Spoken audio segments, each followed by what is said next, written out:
نحمده ونصلي على رسوله الكريم والمهدي الموعود عليه الصلاة والتسليم. أما بعد فقد قال الله تبارك وتعالى في القرآن المجيد والفرقان الحميد: أعوذ بالله من الشيطان الرجيم، بسم الله الرحمن الرحيم. وقل جاء الحق وزهق الباطل إن الباطل كان زهوقا. صدر مجلس حضرت پیر مرشد سید حفیظ اختر میاں جمیل قبلہ رضی اللہ عنہ، وہ فقراء کرام، وہ تمام بھائی بہنیں اور معصوم بچے، السلام علیکم ورحمۃ اللہ وبرکاتہ.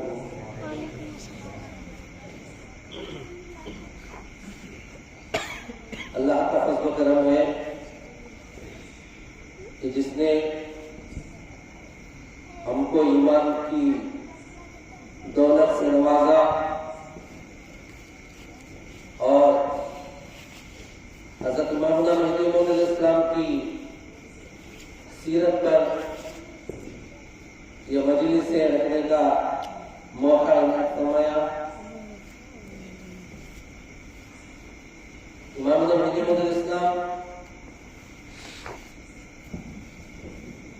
کوئی عام شخصیت نہیں، ایک معمولی آدمی نہیں، بلکہ سب سے پہلے حضرت مہدی موعود علیہ السلام کی تصدیق کرنے والے کا کوئی ذات ہے، سب سے پہلے اللہ کی ذات ہے. کیونکہ اللہ کے حکم کے بغیر ایک پتا بھی نہیں ہلتا. یہ سب کا ایمان ہے، ہر انسان کا ایمان ہے کہ اللہ کے حکم کے بغیر ایک پتا بھی نہیں ہلتا. 1,24,000 پیغمبروں کو بھیجا لوگوں کی ہدایت کے لیے، تو اللہ ہی نے بھیجا. اور اسی لیے سب سے پہلے مہدی موعود علیہ السلام کا اگر مصدق ہے، انہیں تصدیق کرنے والا، وہ اللہ تعالیٰ ہے. کیونکہ اللہ کے حکم سے ہی حضرت مہدی موعود علیہ السلام دنیا میں تشریف لائے. اور دوسرے مصدق حضرت نبی کریم صلی اللہ علیہ وسلم، جنہوں نے مہدی موعود علیہ السلام کے بارے میں 300 سے زیادہ حدیثوں میں ذکر کیا، تعریف بیان کی، آپ کے راستے کا ذکر کیا، آپ کے نام کا ذکر کیا، اور اتنی تعریفیں کی کہ لوگ مہدی موعود علیہ السلام کو دیکھنے کے لیے، آپ سے فیض حاصل کرنے کے لیے ترستے تھے کہ کب مہدی علیہ السلام آئے اور کب ہم ان کو اپنا امام مانے اور ہم ان سے اللہ کے دیدار کا سب سے بڑا فیض حاصل کریں. ہم کو یہ دیکھنا ہے کہ مہدی موعود علیہ السلام کا مقام جو اللہ نے بتایا ہے، اللہ کے رسول صلی اللہ علیہ وسلم نے بتایا ہے، تو نہ اللہ جھوٹ بول سکتا، نہ اللہ کے رسول صلی اللہ علیہ وسلم جھوٹ بول سکتے.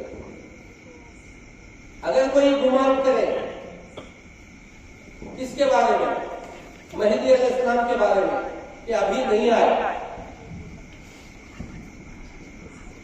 تو وہ مہدی علیہ السلام پہ گمان کرنے کی بات نہیں ہے، بلکہ جو بشارت 300 سے زیادہ حضور صلی اللہ علیہ وسلم نے دی ہے، ان تمام 300 سے زیادہ حدیثوں پہ گمان کرنے کے برابر ہے، ان کو ٹھکرانے کے برابر ہے. ہر طریقے کی نشانی حضور نے بتائی ہے، بس سمجھنے کی ضرورت ہے. مقام بتایا ہے، جگہ بتائی ہے، ہجری سن بتایا ہے، کتنے سال مہدی علیہ السلام دنیا میں رہیں گے یہ بتایا ہے. ایک حدیث پاک ہے، اس کا مفہوم یہ ہے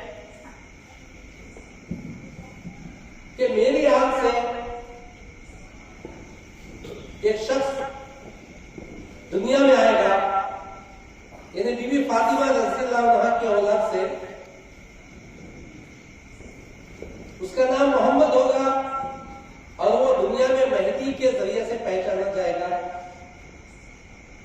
اس کی حیات 5 سال ہوگی اور وہ بستر پر وفات پائے گا.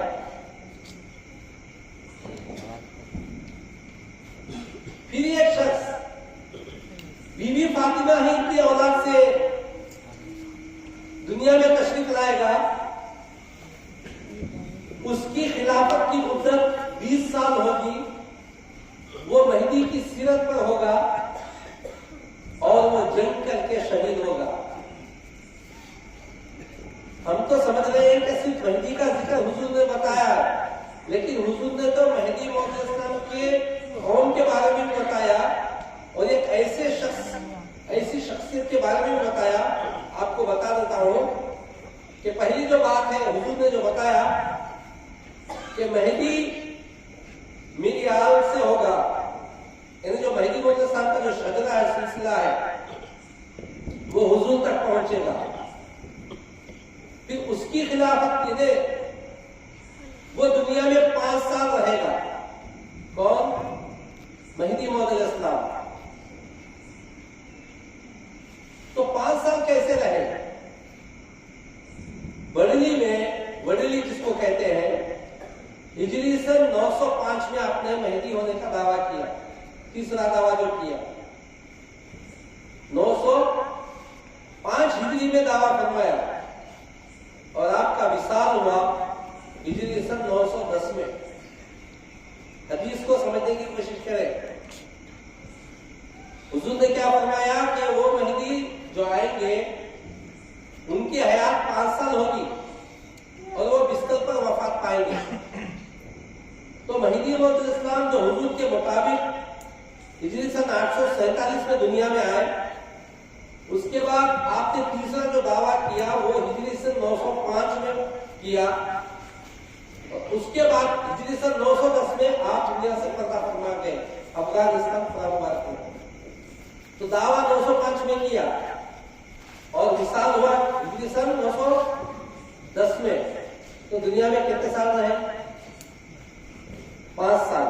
یعنی حضور کے فرمانے کا مطلب کہ جو مہدیت کا جو دعویٰ کریں گے اس کی مدت 5 سال ہوگی. جب وہ دعویٰ کریں گے اس کے بعد 5 سال حیات رہیں گے. دعوے کے بعد کا حضور نے فرمایا کہ جب وہ مہدی ہونے کا، مہدیت کا دعویٰ کریں گے اس کے بعد آپ صرف 5 سال دنیا میں رہیں گے، اس کے بعد دنیا سے پردہ فرمائیں گے. تو برابر آپ ہجری سن 910 میں آپ پردہ فرما گئے دنیا سے. پھر ایک حدیث کے جو بات ہے، پھر ایک شخص میری آل سے ہوگا، وہ ہے حضرت بندگی میں سید خدیمی صدیق ولایت رضی اللہ عنہ جو سلاسن چاپانی پاٹن میں ہے. تو حضور نے بتایا وہ مہدی کی سیرت پر ہوگا. تو بندگی میں سید خدیمی رضی اللہ عنہ برابر مہدی کی سیرت پر عمل کرتے تھے. پھر حضور نے فرمایا، حضور صلی اللہ علیہ وسلم نے، کہ اس کی خلافت کی مدت 20 سال ہوگی. تو حضور پردہ کا فرمایا مہدی موعود علیہ السلام ہجری سن 910 میں، اور بندگی میں کی شہادت کب ہوئی؟ ہجری سن 930 میں. تو کتنے سال ہوئے؟ 20 سال برابر ہوئے. کس نے فرمایا؟ ہمارے آقا حضرت محمد مصطفیٰ صلی اللہ علیہ وسلم نے. مہدی موعود علیہ السلام کے دنیا سے پردہ فرمانے کے بعد 20 سال آپ رہے. برابر ہجری سن 930 میں جنگ ہوئی. پہلی جنگ خامل میں ہوئی، جو حضور صلی اللہ علیہ وسلم نے فرمایا کہ جنگ کر کے پھر شہید ہوگا. تو جنگ کی 17 سن میں، اور اس دن آپ کو اللہ نے فتح نصیب کری، پھر شہید ہوگا. 17 سن میں پھر جنگ ہوئی، آپ شہید ہوئے. تو کس کی حدیث پوری ہوئی ہے؟ حضور صلی اللہ علیہ وسلم.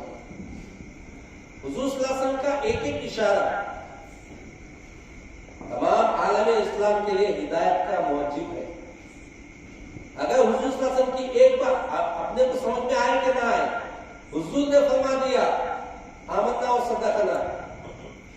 حضور کے صحابہ میں سب سے پہلے حضور صلی اللہ علیہ وسلم کی زبان مبارک سے جب بات نکلتی تھی کوئی، تو سب سے پہلے آمنا و صدقنا کہنے والے حضرت ابوبکر صدیق رضی اللہ عنہ کے. اس وقت صدیق نہیں تھے آپ, حضرت ابو بکر تھے.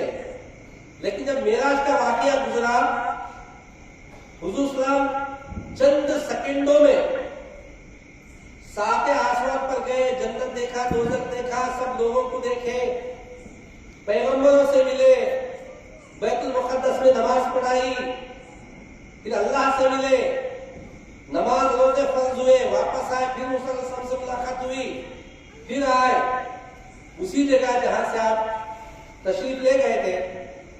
اور پھر فرماتے ہیں, حدیثوں میں آیا ہے کہ وضو جو کیا تھا وہ پانی ابھی زمین نے پیا نہیں تھا, دروازے کی جو کنڈی وہ ہل رہی تھی, اور حضور صلی اللہ علیہ وسلم واپس آ گئے. تو سب لوگ ماننے کے لیے تیار نہیں تھے. یہی واقعہ حضور صلی اللہ علیہ وسلم فجر کی نماز کے بعد صحابہ کو بتا رہے تھے. تو ابو بکر صدیق رضی اللہ عنہ گھر سے تشریف لائے تو راستے میں ابو جہل ملا. ابو بکر صدیق رضی اللہ عنہ کو اس واقعے کا کچھ پتا نہیں, کیونکہ آدھی رات کو حضور گئے, چند سیکنڈوں میں آ بھی گئے عرش مولا تک جا کر, اور یہ واقعہ حضور اپنے صحابہ کو بتا رہے ہیں. اور ابو بکر صدیق رضی اللہ عنہ گھر سے نکلتے ہیں, راستے میں ابو جہل ملتا ہے, اور حضرت ابو بکر صدیق رضی اللہ عنہ سے کہتا ہے کہ سنو ایک بات کہتا ہوں میں, کہ آپ جن کو نبی مانتے ہو وہ تو ٹھیک ہے کہ دوسری باتیں کرتے ہیں, یہ تو ماننے کے لائق ہے. میں پوچھتا ہوں کہ آپ کے جو محمد ہے وہ یہ کہتے ہیں کہ چند سیکنڈوں کے اندر, چند لمحوں میں بیت الحرام سے مکے کی جو مسجد ہے وہاں سے بیت المقدس گئے, 1,24,000 جو انبیاء تھے وہاں نماز پڑھائی, وہاں سے براق پہ بیٹھ کے ساتوں آسمان تک گئے, اللہ سے ملے, اور بولے واپس بھی آ گیا. تو کیا اس پہ آپ یقین کرو گے؟ ابو جہل پوچھتا ہے ابو بکر صدیق رضی اللہ عنہ سے, جو ابھی سنے بھی نہیں حضور سے واقعہ. تو حضرت ابو بکر صدیق رضی اللہ عنہ نے فرمایا کہ اگر میرے آقا نے کہا ہے یہ بات, اگر میرے آقا حضور محمد صلی اللہ علیہ وسلم نے کہا ہے تو میں اس کی تصدیق کرتا ہوں, اس پہ ایمان لاتا ہوں. یہ وہ ایمان تھا حضرت ابو بکر صدیق رضی اللہ عنہ کا. یہ جب واقعہ ابو جہل اور ابو بکر صدیق رضی اللہ عنہ کا ہوا, حضور کو معلوم ہوا, تبھی حضور نے فرمایا کہ آپ صرف ابو بکر نہیں ہیں بلکہ ابو بکر صدیق ہے, اس لیے کہ میری ہر بات کو سب سے پہلے, ہر بات کی تصدیق کرنے والے, ہر بات پہ یقین کرنے والے آپ کو. فوراً کچھ وہم نہیں, کچھ گمان نہیں کہ کیا ہو سکتا ہے, نہیں, بلکہ میرے آقا نے فرما دیا تو مجھے اس پر ایمان ہے, مجھے اس پر یقین ہے, میں اس کی تصدیق کرتا ہوں. اور کہتے ہیں آمنا و صدقنا, میں اس پر ایمان لایا اور اس کی تصدیق. تو ہم کو بھی چاہیے کہ ہم دعائیں تو لمبی لمبی کرتے ہیں, اے اللہ ہم کو ان کا ایمان دے, ان کا ایمان دے, لیکن ایمان پہ چلنے کی بھی بات آتی ہے تو اس پہ مستحکم رہنا. کہ حضور صلی اللہ علیہ وسلم نے 300 سے زیادہ مہدی موعود وسلم کے تعلق سے باتیں بتلائی, صحابہ نے بتلائی. اچھا, ہم اجمیر کے حضرت خواجہ غریب نواز رحمۃ اللہ علیہ کو مانتے ہیں, سکھے دل سے مانتے ہیں کہ آپ کی سیرت ساری دنیا پر ظاہر ہے. مہدی موعود اسلام کا مقام کیا ہے؟ ہم اگر جاننے جائیں گے کسی ولی کا رتبہ, ہماری بساط, ہماری اوقات نہیں کہ کسی کو ہم ولی کا درجہ دے سکیں, کسی کا رتبہ بڑھا سکیں یا گھٹا سکیں. اللہ نے, اللہ کے رسولوں نے جن جن کو جو رتبہ دیا ہے اس کو قبول کر لینا ایمان کی نشانی ہے.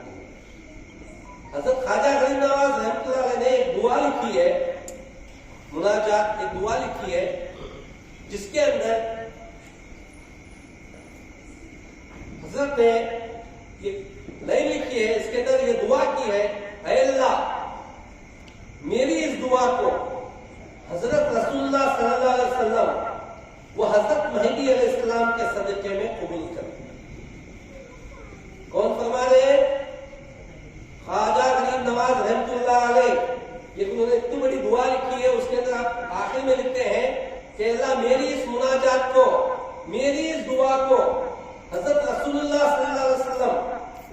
مہدی علیہ السلام خالی مہدی علیہ السلام نہیں، جو مہدی علیہ السلام رسول اللہ صلی اللہ علیہ وسلم کی مثل ہے. ہم بولتے ہیں کہ مہدی کا مقام حضور سے کم ہے، ہم کہتے ہیں، لیکن اولیاء اللہ کیا کہتے ہیں؟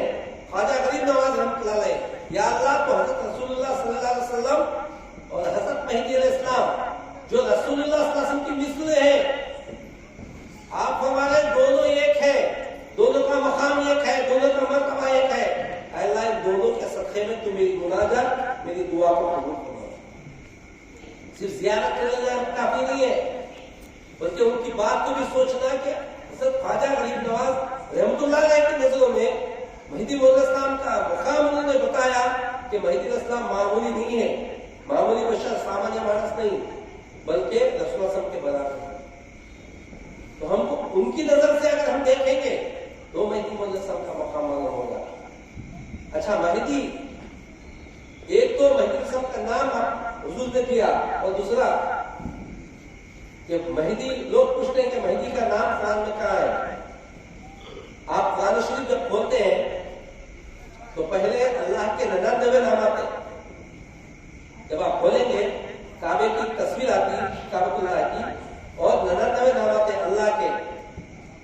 اللہ هو الرحمن هو الرحیم، اللہ کے جو بھی نام ہیں وہ قرآن کے آخر میں جب آپ پلٹ کے دیکھیں گے آخری صفحے پہ حضور صلی اللہ علیہ وسلم کے 99 نام اس میں آتے ہیں.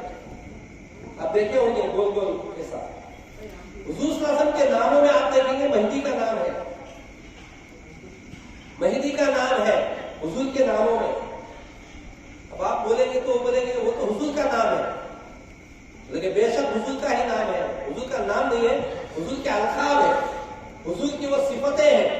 مہدی، تو ہم کو حضور صلی اللہ علیہ وسلم کی جو لقب مہدی ہے برابر اس کو عالموں نے اس میں برابر قرآن شریف میں رکھا، نکالا نہیں. تو پھر مہدی کا مرتبہ کتنا ہوا؟ اور ایک تو میں نے کتاب گجراتی میں احمد آباد سے میں نے لی تھی، اس میں لکھا ہے کہ مہدی علیہ السلام کا ذکر کرنے سے بہت زیادہ ثواب ملتا ہے. ہماری مہدوی کی کتاب نہیں ہے. المہدی، یہ نام لینے سے، ذکر کرنے سے ثواب ملتا ہے. کئی اولیاء اللہ ہیں جنہوں نے مہدی موعود الاسلام کے ذکر کو بلند کیا. مہدی موعود الاسلام کا مقام معمولی نہیں ہے. ہم کو اگر ان کا مقام جاننا ہے تو اللہ نے جو قرآن میں آپ کا ذکر کیا ہے، رسول اللہ صلی اللہ علیہ وسلم نے جو 300 سے زیادہ حدیثوں میں اس کا ذکر، وہ مقام بتایا ہے، وہاں سے آپ کا مقام پہچاننا ہے. پھر پہلے کے نبیوں کے صحیفوں میں آپ کا ذکر ہے. جیسا کہ فقیر نے کہا تھا، حضرت عیسیٰ علیہ السلام سے کسی نے کہا کہ حضرت آپ بیان کیجئے. جب آپ انجیل پڑھ رہے تھے، انجیل جو اللہ کے احکام سنا رہے تھے صرف، تو کسی نے کہا حضرت آپ بیان بھی کیجئے. تو عیسیٰ علیہ السلام نے فرمایا کہ ہمارا کام صرف اللہ کا احکام آپ تک پہنچا دینا ہے. آخری زمانے میں جب مہدی علیہ السلام آئیں گے تو بیان کروائیں گے.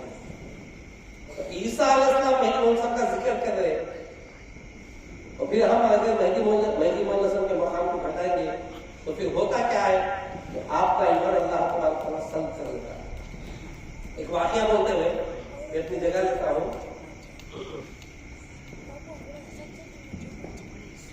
کہ مہدی موعود الاسلام کے مقام کو، ان کو ٹھکرانے سے، حضور کی حدیث ہے وَنَنْكَرَ مہدی فقد کفر، جس نے مہدی کا انکار کیا سمجھو اس نے کفر کیا. یہ تو مہدی موعود الاسلام اللہ کے خلیفے ہیں. ایک اللہ کے ولی کو ٹھکرانے کی بات ایک آپ کے سامنے بتاتا ہوں کہ حضرت محبوب سبحانی رحمۃ اللہ علیہ، جن کو ہم قوت پاک کے نام سے یاد کرتے ہیں، ساری دنیا کو پتا ہے کہ آپ نے کبھی زندگی میں جھوٹ نہیں بولا. یہاں تک کہ آپ دشمنوں کے گھیرے میں آ گئے، چھوٹی سی عمر تھی، دشمنوں نے آ کے پوچھا آپ کے پاس کچھ ہے تو لائیے، تو عورت آپ نے ہاتھ لمبا کیا، کہا کہ میری ماں نے آستین میں جو ہے اشرفیاں چھپائی ہیں. یہ لوگ لے کے گئے سردار کے پاس، ڈاکوؤں کے، بولے یہ بچہ خود بتا رہا ہے کہ میرے پاس اشرفیاں ہیں، میرے پاس پیسے ہیں. تو سردار نے پوچھا ڈاکوؤں کے سامنے اے معصوم بچے، سب لوگ چھپا رہے ہیں کہ ہمارے پاس کچھ بھی نہیں ہے، کچھ بھی نہیں ہے، تم بتا رہے ہو۔ اگر آپ چھپا دیتے، وہ جھوٹ بول دیتے تو آپ کے پیسے بچ جاتے۔ تو حضرت محبوب سبحانی غوث پاک رحمۃ اللہ نے فرمایا کہ مجھے میری ماں نے تعلیم دی ہے کہ بیٹا ہمیشہ سچ بولا کرو، مجھے جان کیوں نہ دینی پڑے۔ تو بندہ جو ہے میری ماں کی تعلیم پر قائم ہے، بھلے میری جان چلی جائے، یہ اشرفیہ تو چلے جائیں گی، لیکن اگر میں جھوٹ بولوں گا تو میرا ایمان چلا جائے گا۔ اس لیے مجھے جان بچانا ضروری نہیں ہے، ایمان بچانا ضروری ہے، سچائی کو آگے بڑھانے کی ضرورت ہے۔ پھر آپ بڑے ولی بنے، آپ کا بڑا مقام ہوا، تو ایک مرتبہ آپ نے جذبے کے عالم میں ایک دعویٰ کیا کہ تمام اولیاء اللہ کے کندھوں پہ میرے پیر ہیں۔ آپ نے کیا فرمایا؟ حضرت غوث پاک رحمۃ اللہ علیہ نے تمام اولیاء اللہ کے کندھوں پر، گدوں پر میرے پیر ہیں، میرے قدم ہیں، کیونکہ آپ تمام اولیاء اللہ میں، اولیاء کبار میں سے آپ کا مقام ہوتا ہے، بڑے بڑے اولیاء اللہ ہیں ان میں آپ کا مقام ہوتا ہے۔ تو آپ نے جب یہ فرمایا تو جتنے اس وقت کے جو اولیاء اللہ تھے انہوں نے سب نے قبول کر لیا، کیونکہ بے شک مطلب وہ پیر نہیں رکھ رہے، کیونکہ آپ کا مقام ظاہر کر رہے۔ تو ان میں ایک ولی تھے، انہوں نے کہہ دیا کہ میں اس بات کو ماننے کے لیے تیار نہیں ہوں، میں اس بات کو ماننے کے لیے تیار نہیں ہوں، وہ کیسا کسی کے کندھوں میں پیر رکھ سکتے ہیں، میں کیوں قبول کر لوں ان کے پیر۔ پھر اس کے بعد اتنا کہہ دیے، اور یہ بات حضرت غوث پاک رحمۃ اللہ علیہ تک معلوم ہوئی کہ فلاں ولی نے اس بات کو ٹھکرا دیا ہے اور ان کے کندھوں پہ میرے پیر لینے سے انکار کر دیا۔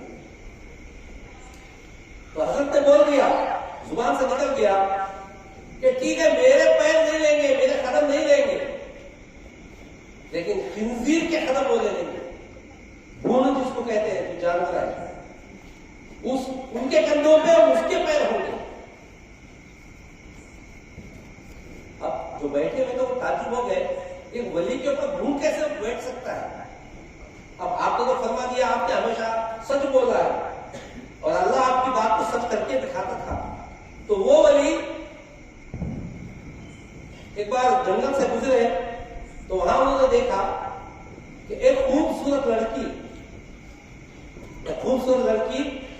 وہ خنزیر جو بھون ہے وہ چلا رہی ہے، جیسا بکرے چراتے ایسا وہ بھون چلا رہی ہے، اور تالاب کے پاس سب پانی پی رہے ہیں بھون۔ تو حضرت پانی پینے کے لیے گئے، وہ ولی جنہوں نے ٹھکرایا تھا نا غوث پاک رحمۃ اللہ کی بات کو کہ میں ان کو ولی مانتا نہیں تھا، تو پانی پینے گئے تو وہ خوبصورت لڑکی پہ نظر پڑتی ہے اور فوراً نکاح کا پیغام دے دیتے ہیں کہ اے لڑکی میں تجھ سے شادی کرنا چاہتا ہوں۔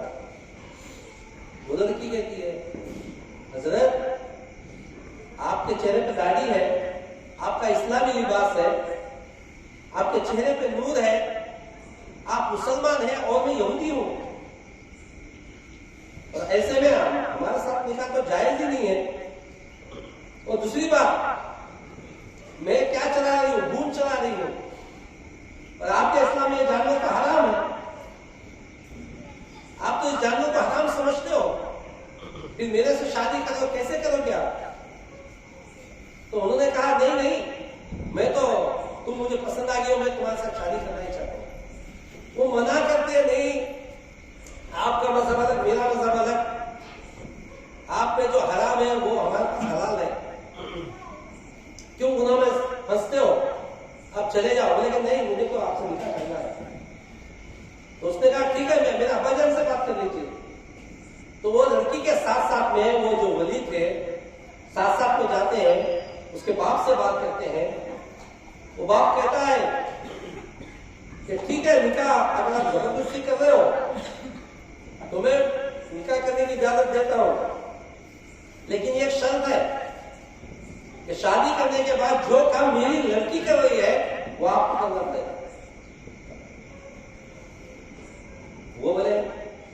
ٹھیک ہے، وہ کرنے کے لیے بھی تیار، چہرے سے داڑھی بھی ڈالی، لباس آپ کا بدل گیا، وہ لڑکی سے شادی کی، اور شادی کے کئی دن کے بعد جو لڑکی بھوڑ کو چراتی تھی یہ بھی چرانا شروع کر دی۔ اب گاؤں سے شہر، شہر سے جنگل میں گھومتے رہے لے کے۔ اب آپ سب کو پتا ہے کہ جو بکرے چراتے ہیں، اگر راستے میں ہی بچہ اگر پیدا ہو جائے بکرے کا، بکری کا، تو اس کو چرواہا کیا کرتا ہے؟ کیا کرتا ہے؟ کندھے پہ رکھ لیتا ہے۔ اسی طرح وہ جب بھون چلاتے تھے تو ایک بھون جنما تو انہوں نے اٹھا کے کندھے پہ رکھ لیا۔ حضرت کا فرمان یاد آ رہا ہے، غوث پاک رحمۃ اللہ نے فرمایا کہ میری ولایت کو اگر وہ ٹھکرائیں گے، میرے قدم کو اپنے کندھوں پہ نہیں لیں گے، تو ان کے قدموں پہ بھوڑ بیٹھے گا۔ اور برابر یہاں جب بچے کی پیدائش ہوئی بھوڑ کے، تو لے کے اپنے کندھوں پہ لے کے چل رہے تھے، اور جا کر تھکے مارنے بیٹھے تو کئی دنوں کے بعد ان کے دوست آئے جو بہت چاہتے تھے، بولے حضرت یہ کیا ہے، کیا حال بنا رکھا ہے آپ نے؟ آپ کے چہرے پہ داڑھی تھی، آپ کے چہرے پہ نور تھا، اسلامی لباس تھا، آپ یہ کیا چلا رہے ہو؟ کہاں ہو آپ کی ولایت کہاں ہے؟ آپ تو اللہ کے ولی کہلاتے تھے، مگر یہ کیا حالت بنائی ہے؟ جب انہوں نے سمجھایا تب ان کے دماغ میں بات آئی، سوچا کہ میں کیسے یہاں پہ آ گیا۔ پھر انہوں نے ان کے دوست نے بات بتائی کہ یاد ہے حضرت نے کہا تھا غوث پاک رحمۃ اللہ نے کہ وہ اپنے کندھوں پہ میرے پیر نہیں لیں گے تو بھون کے پیر لیں گے۔ تو ہو سکتا ہے کہ یہ ان کی بات سچ ہو گئی، تو فوراً وہ سجدے میں گرتے ہیں، اللہ سے معافی مانگتے ہیں کہ اے اللہ، ایک ولی کی ولایت کو میں نے ٹھکرایا ہے، تو ایک ولی کی ولایت کو ٹھکرانے کی وجہ سے آج میرا یہ مقام بدتر سے بدتر ہو گیا، ولایت اللہ نے چھین لی۔ پہلا مجھے ولایت واپس لوٹا۔ وہاں سے جاتے ہیں، حضرت غوث پاک رحمۃ اللہ کے قدموں میں گر کر معافی مانگتے ہیں، کہتے ہیں حضرت میں دنیا کے نشے میں تھا، میں اپنے آپ کو بڑا ولی سمجھ رہا تھا، اس لیے میں نے اپنے کندھوں پہ آپ کے پیر نہیں لیے اور اللہ نے ولایت چھینی۔ تو پھر حضرت نے دعا کی، پھر سے ان کے چہرے پہ داڑھی آئی، اسلامی لباس آیا، پھر وہ ولی بنے۔ آپ کو کہہ رہا ہوں کہ ایک ولی کی ولایت کو ٹھکرانے والا کون؟ ولی نے ٹھکرایا۔ ایک ولی نے ایک ولی کی ولایت کو ٹھکراتا ہے تو اللہ تبارک و تعالیٰ اسے کس حالت میں بدل دیتا ہے۔ اور یہ مہدی موعود علیہ السلام جو ولی نہیں، ہم جو سمجھتے ہیں کہ مہدی صاحب ولی ہے، نہیں، ولی سے بڑھ کر جو مقام ہوتا ہے وہ تبع تابعی کا مقام ہوتا ہے، تبع تابعی سے بڑھ کر تابعی کا مقام ہوتا ہے، تابعی سے بڑھ کر صحابی کا مقام ہوتا ہے، صحابی سے بڑھ کر نبیوں کا مقام ہوتا ہے، اور نبیوں کے مقام میں حضور صلی اللہ علیہ وسلم نے مہدی موعود علیہ السلام کو گنا ہے کہ مہدی بعض نبیوں کے برابر ہے بلکہ میرے برابر ہے۔ ایک ولی کی ولایت کو ٹھکرانے سے آدمی ایک ولی کہاں پہ پہنچ جاتا ہے، تو آپ سمجھ لیجئے کہ ایک اللہ کے خلیفے کو ٹھکرانے والے کا مقام کیا ہوگا۔ ہم کیا معمولی مذاق سمجھ رہے ہیں مہدی علیہ السلام کو؟ اس لیے یاد رکھیے کہ جن کو یہ ایمان مل گیا، مہدی مل گئے، اس کو بچا کے رکھنے کی کوشش کیجیے، اور جن کو یہ نعمت نہیں ملی ان سے بغض رکھنے کی، ان سے دشمنی کرنے کی ضرورت نہیں، بلکہ ان کے لیے بھی دعا کرنے کی ضرورت ہے کہ اللہ جس طرح تو نے ہم کو اللہ کے خلیفے مہدی موعود علیہ السلام کی تصدیق کرنے کا شرف بخشا، اسی طرح اللہ تمام جتنے بھی دنیا میں مسلمین ہیں ان تمام کو مہدی موعود علیہ السلام کی تصدیق سے مشرف کرے، کیونکہ ہدایت اللہ کے ہاتھ میں ہے، ایمان عطا کرنا اللہ کے ہاتھ میں ہے۔ تو ہم دعا کر سکتے ہیں، کیونکہ ہم کو یہ افسوس ہوتا ہے کہ کل قیامت کے دن سب پھنس نہ جائے، اللہ کے رسول کی نظروں میں ہم کھیلنا چاہیے۔